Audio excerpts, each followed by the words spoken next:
Hello everyone, hello. It's me again. Nandito tayo ngayon sa oval ng Tagaytay. At yung mapuno na yon, ayun yung park na tinatambayan natin. At sa ngayon, hapon, at wala masyadong tao jogging dito. Pero meron naman. Hindi nga lang ganun. At ito yung park na yan, yung makikita nyo may puno na yan. Ayan naman yung ginaganap o diyang ginaganap yung BMX. Maalala nyo yung nakarang Asian tournament diyang ginanap yun dito sa park ng Tagaytay. At dun sa side naman na yun sa kabila sa mapupuntahan natin, nandun naman yung skateboarding. Ito yung oval. Medyo sinisipon tayo dahil gawa nung hanggang sa hanggang ngayon malamig pa rin dito sa area na to. Anytime malamig dito, pag umaga, maghapon, maggabi ay grabe lang. Yan, makikita nyo naman doon yung bilog na yun. Ayun naman combat Tagaytay complex, yung mga karate, taekwondo na ginaganap. Ito yung BMX. Yan na. Yan. Dito ginaganap yung bike o yung BMX race. Yan, makikita nyo yung race track nila. You know? At dito naman yung pinaka-oval syempre. At dito tayo pupunta. Tadaan kasi para hindi naman nakakaya sa mga tumatakbo. Yan, pakita ko sa inyo. Ito yung race track ng BMX. No? At kung kayo ay pupunta rito sa area ng Tagaytay at gusto nyo yung mag-bike o kayo talagang bihasa pagdating sa bike, BMX lalo na, yan, try nyo to yung race track na yan. Magmula yan doon sa taas, kulay blue na yan, no, hanggang dito yan, yan yung finish line. Yan.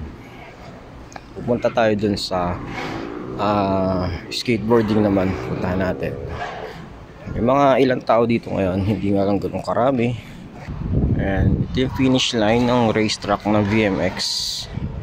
Yan. Yan, Asian BMX Championship match. At dito sa park na to, dito naman ginanap yung skateboarding, Asian skateboarding. Yan, yung race track nila. Batag niyan sa mga obstacle. Yan. Skateboarding. Dadayo naman kayo at magaling kayo ng skateboarding. Yan, punta lang kayo dito.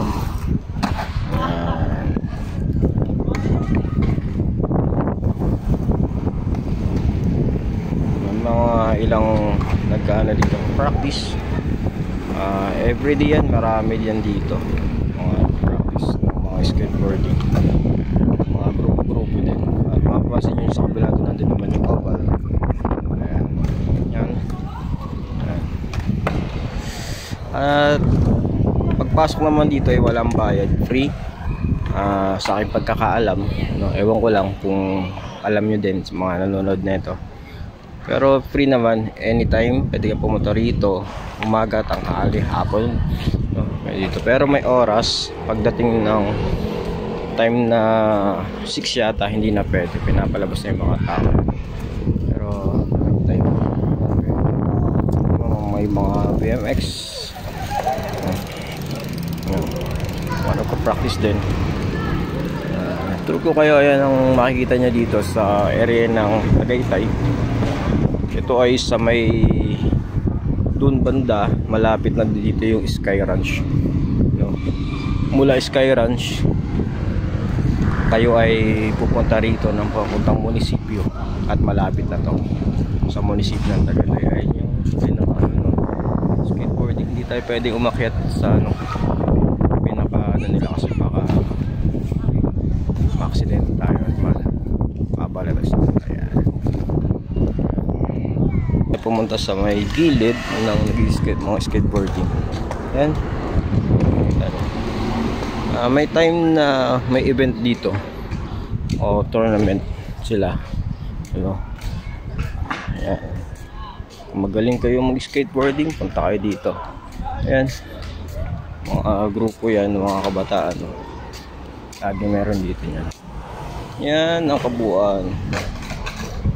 Makikita nyo to pag nandun kayo banda sa may taas. Pakita ko sa inyo. no? At kung kakayanin. And ganyan pala kalalim, no? Yung ano ba yan? Yung tracks ng skateboarding. Hindi tayo masyadong maalam dyan kasi wala tayong alam sa skateboarding. Sa mga nakakalam, alam na lang ibig sabihin na anong tawag dyan.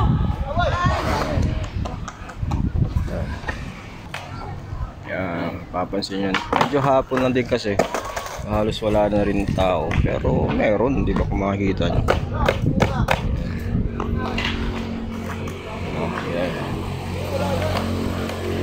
Ayan, tayo ay magbababay na. Thank you for watching sa ating Plenex ngayon. Pag-tour dito sa Oval ng Tagaytay. O sa mga makikita nyo at papunod dyan. Thank you for sa ating mga followers and supporters. Dito lang po yan sa Place of Tagaytay, no? Sa mga gusto pumunta, ayan, pwede kayo pumunta rito. Ayan. Salamat, thank you for watching everyone.